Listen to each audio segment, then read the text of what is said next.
Welcome into this edition of Writer's Block. Ryan Lavner alongside Rex Hoggard, who is on site this week at the WM Phoenix Open. Can't wait to get into that, Rex, because I know this is your first time at the world's largest outdoor cocktail party, not named the Georgia-Florida game. So I'm curious to see what you're most looking forward to. It was a really busy week in the world of golf. You had Harold Varner winning in Saudi Arabia. You had Tom Hoge outdueling Jordan Spieths down the stretch at Pebble Beach. But let's start with Harold Varner III at the very controversial Saudi International on what is the Asian Tour, not the DP World Tour any longer. Rex, this was a hugely popular winner for an incredibly controversial tournament, and quite frankly, he did it in heroic fashion. 92-foot walk-off eagle putt. What were your impressions of what HV3 was able to do in the Middle East? When I woke up and saw that highlight, I thought I thought the internet was trying to fool me. I didn't, there's no way he made this putt, because they almost could not get him in the shot because he was so far away from the pin. 92 feet. Tom Hoge didn't make that many feet of putts all day long today at Pebble Beach. I think he made 87 feet of putts. I mean, that's amazing to sit and think about. And you're right. I mean, he's a popular guy. Everyone likes Harold Varner. The part that I really wanted to think about and dig in on is because Harold hasn't won on the PGA Tour, he's won in Australia, and everyone sort of dismisses that. So I kind of took a deep dive statistically to take a look, and the strength of field, at least according to the world ranking, at the Saudi International is better than 21 PGA Tour events last year. And so that's about half of the PGA Tour events if you're not counting the majors and the WGCs. And I think it's a testament to how far he has come as a player. Let's be honest, you and I both knew him pretty well when he first came out on tour. I don't think either one of us was wildly impressed and thought he was going to be a world beater, but he has turned himself into a very, very good player. And you have to be so impressed and so happy for him because he is one of the most popular guys on tour. Yeah, absolutely. I think there's a number of ways to look at it and how significant this was for the biggest title of his career. It's going to vault him inside the top 50 in the world ranking. That's significant because in late March, if he maintains that position, he'll play in his first Masters tournament. As you mentioned, this was his first win since the 2016 Australian PGA. And Rex, this was a tournament that had 20 of the top 50 players in the world ranking. And Harold Varner III has been a very curious case because he always talks a bigger game than perhaps his resume would suggest. I mean, he talks and carries himself like a Brooks Koepka or Dustin Johnson or Phil Mickelson, guys who have been there and done that. And by and large, when you look at Harold Varner III, he really hasn't been there and he hasn't done that. He has a number of top 20 finishes in his career on the PGA Tour, but his PGA Tour career to this point has been defined by near misses. I think back to Heritage last year, he had an opportunity to win his first PGA Tour event, didn't get it done. Even at Riviera, he had that infamous top ball off the 10th tee that was not shown by TV cameras but ended up dooming his week. So he's had a number of opportunities. I think this will be a huge confidence booster for a player who probably was not lacking in the confidence department. Now, halfway around the world was Tom Hoge. Again, Tom Hoge is now a PGA Tour winner. Rex, this was super impressive. You look at his back nine at Pebble Beach, 7 of his last 9 approach shots were inside 20 feet. He was doing Jordan Spieth things to Jordan Spieth. Spieth, 2-shot lead on the 17th tee, was not able to get it done, ended up losing by 2 shots. What were your impressions of Jordan, and how surprised were you that he was not the one who was holding the trophy at the end of the week? Well, 2 things from Jordan's week stands out. And look, I think Tom Hoge's a great champion, and I think there's a lot of things to dig in on that. But when it comes to Jordan, you gonna empty the notebook on Tom Hoge? No, because I think he is an interesting character. He's not the most exciting guy, so I'm probably not going to bore the audience at this particular moment. Maybe in the podcast this week. Check back later. The thing with Jordan, and I think we're both going to touch on the same thing, and I was watching him walk up to that shot on number 8 on Saturday during the 3rd round at Pebble Beach at the same time. And I'm afraid of heights. I don't know about you, but like when I immediately saw it, I was with Greller. I was like, no, take a drop. Like there's no reason to mess around with that cliff. He was way too close to that cliff.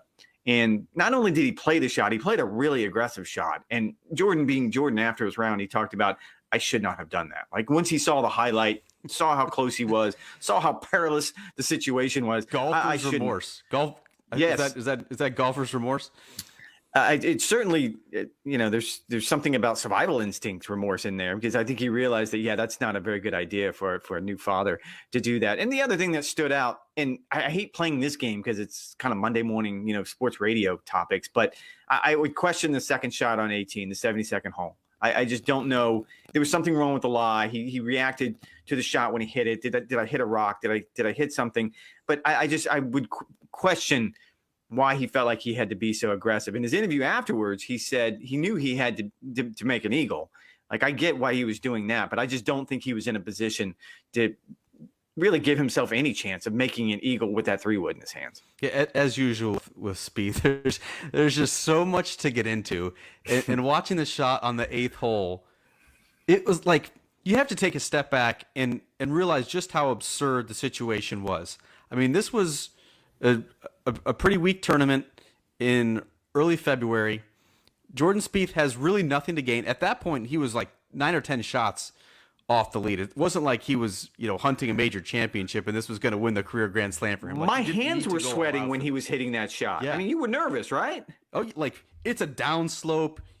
Like, your weight's going to carry you forward. Like, it was a super dangerous shot. He actually said, like, he wasn't necessarily tearing up, but he was really anxious as he was walking up to the green, thinking like, "Oh my God, what the hell did I just do?" And so that was a really interesting thing for him to hear. And look, when you listen to Jordan's remarks after the final round here, where he fell short to Tom Hoge, he had a 2-shot lead on that 17th tee, flushed it. Said that was the best shot that he hit the entire week. Was the 8-iron that he hit on the 17th tee.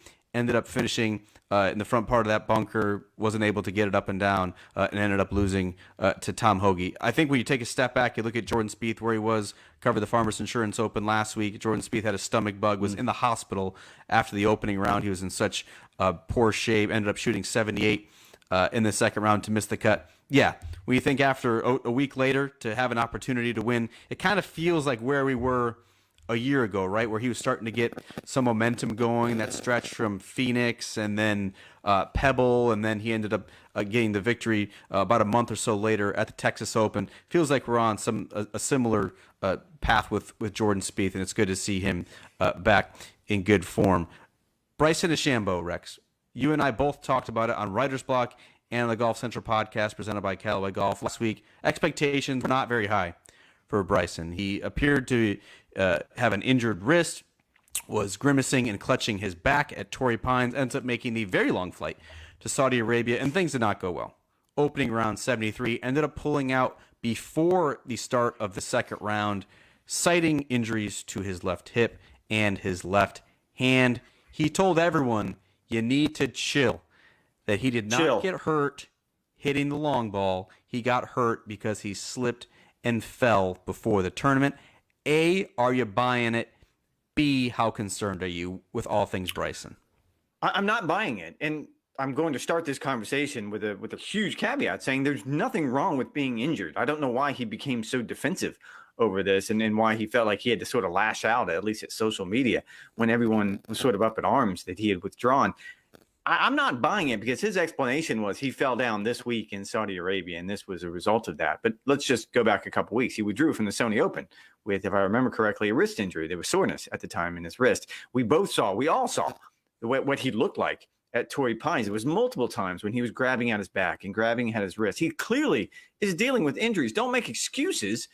Again, injuries for professional athletes are just something you have to deal with. There's nothing wrong with it. You didn't do anything wrong. But yes, going forward, I think there has to be a level of concern. When you look at what he does with the golf swing, when you look at what he's trying to do with his body and the speed and the torque and the power, everything he's trying to accomplish, absolutely there's room for there to be concerned. You probably didn't read it because you're boozing with your bros in Longwood, but I wrote a column on golfchannel.com over the weekend where I essentially suggested that Bryson pushed the boundaries of his body and his game, and now his body is pushing back at him. And I think it's reasonable to wonder whether the grand experiment that he has undergone in transforming his body and his game needs reimagining, because at this point his body appears to be breaking, whether it's his wrist, his hand, his hip, his back. I mean, there are myriad issues that can all point back to an explosion in the size of his body. It is not natural. It is not normal to pack on 40 or 50 pounds in such a short period of time while swinging the golf club in training at 220 miles an hour. That is a lot of force. That is a lot of torque. That is a lot of strain. That is an enormous toll that he is putting on a body that is just 28 years old. So, yeah, I have a lot of concern. And when Bryson is saying that he wants to come back in a couple of weeks' time to return to competition, to me, that's the last thing he should be doing right now. The Masters is just 2 months away. I'd love to see him step back for the next month or so. I know he probably feels compelled to play. Well, he needs to hit some minimums for his various sponsors. I don't know what the case is and why he wants to rush back. I'd love to see him just take a step back, try and get his body right, and make a finishing push as we get closer and closer to the Masters. Now, Bryson wasn't the only melodrama, Rex, and I did notice that phone call. You need to chill, bro. Take it easy. We're just going to breeze right over that phone call that I'm sure you're receiving from the front desk. It's a landline. When was the last time you heard a landline going off? It was terrifying. I didn't know what to do. What could they possibly want? Are they checking in to make sure that that structure in your room is still holding up? No, I think I have something I got to pick up at the desk. I think it's like a parking pass or something. But when was the last time a phone went off like that? I didn't know. Like I was almost like afraid for a moment. Yeah, there's definitely a killer on the other line. Where was I? Oh, Phil. There it is. Thank you, Haley. Yes. Phil, if you missed it, if you're living under a rock, absolutely torched the PGA Tour last week, claiming, among other things, perhaps unsubstantiated, that the PGA Tour is withholding $20 billion in players' media rights. It's a very complicated issue, Rex. I'm not sure anyone really understands it and has a great grasp on what the PGA Tour is withholding from the players, but this is the reason, Phil says, that players are seeking opportunities elsewhere with the Saudi-backed Super Golf League because of the tour's, quote, obnoxious greed. Rex, is that fair or foul for Phil to be lashing out the tour like this? You were probably boozing with your friends in Ponte Vedra on Friday when I wrote the column and that I addressed. There's a lot of what Phil said, and it was in a Golf Digest story with John Hoggard, which I agreed with. And there's something to be said for, I think his line was, there's leverage now for the PGA Tour players specifically because of what this rival league has meant. And you would be foolish. The players would be foolish to turn their backs and not use this opportunity. It's the first time in the modern history of the tour that the players actually have real leverage. All that is true. The part that's not true is for Phil to lash out against the tour's obnoxious greed seems disingenuous at best. He's been on the tour for 3 decades. Irony? I mean, yes, Rex, the irony is rich. This is golf's $800 million man, a guy who was caught up in an insider trading case. Complaining about greed. Here's the deal. For 3 decades, he's been on the PGA Tour and doing great things. Hall of Fame career on the PGA Tour. Not once over those 3 decades did he ever want to have a voice. He was never on the policy board. He never wanted to be involved in this at all. Now it gets to a stage where suddenly he's in the later stages of his career and there's a big paycheck waiting for him possibly with the Super League. So now he decides to say, oh, well, all of these things are wrong and they need to be fixed by the PGA Tour. Again, disingenuous at best. Should a 51-year-old really be chasing these 9-figure sums? Doesn't that seem, I don't know, greedy to use his obnoxious maybe? Yep. You could even say that it's obnoxious. I think we talked about this last week on Writer's Block, but this to me is a really important point, Rex, because Phil's kind of saying the quiet part out loud. He's saying that what players are just trying to get here is leverage. No one's actually saying that what the Super Golf League is proposing is great. I don't think I've heard a single player say, yeah, I really like the idea of 54-hole events with limited fields and shotgun starts and spanning the globe for 15 to 20 events where I've got to, put my body through the ringer of worldwide travel.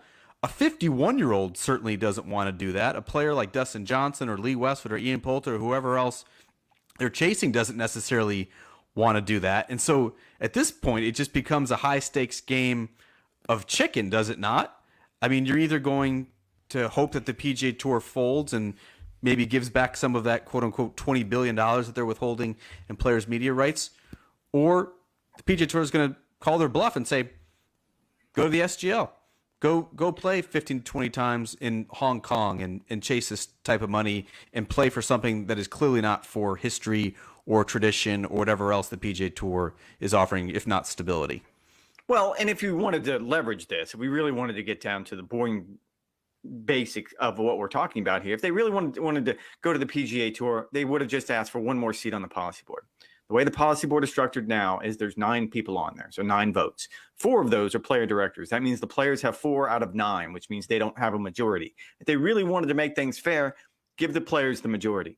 Give them the final say, and it would have to go through the exact same process it goes to now. If you really want to draw a line here, if you really want to say the players need a voice. You think this entire Super League could go away with one more seat on the policy board? But I think that's a way to start the conversation, to get it to help. Look, Phil has no interest in this. That's not going to appease him. But if you talk to the other players who and I've spoken to plenty of players who have said, as you pointed out, the quiet thing out loud and said, I have no interest in playing in the Super League. However, I would be an idiot to turn my back on it completely, because this is an opportunity for us to get back some media rights, for us to find out exactly some of the inner workings of the PGA Tour. I don't have any problem whatsoever with that. And I will say this, I wasn't drinking with my buddies in Longwood, boozing with my buddies in Longwood, sorry, was the line you used.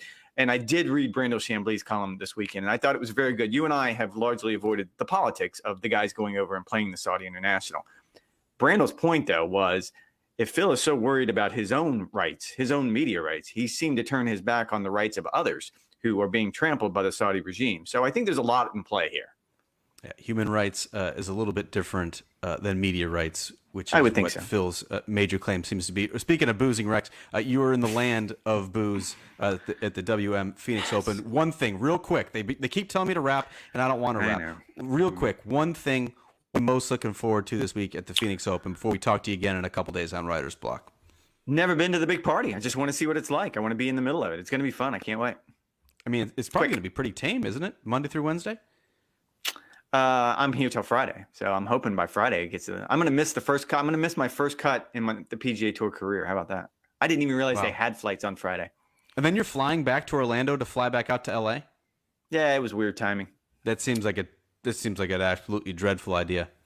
This is a great field, by the way, at Phoenix Open. I mean, you've got Hovland, Brooks, Rahm, Spieth, Cantlay, Xander. Really good field. Maybe you should stick around for the conclusion, no? Sure, I'll just hang around for 2 more days. No, the Super Bowl is Sunday. I've got a party at my house. I'm boozing with my buddies in Longwood. There you go. Catch COVID before you head to LA. That sounds good. Thank you, Rex. Look forward to seeing your reports. You can catch Rex on Golf Today with Damon Hack beginning on Monday on Golf Channel. Thanks for dropping in on this edition of Writer's Block. We'll be back on Wednesday night to preview the WM Phoenix Open. He's Rex. I'm Ryan. We'll see you next time.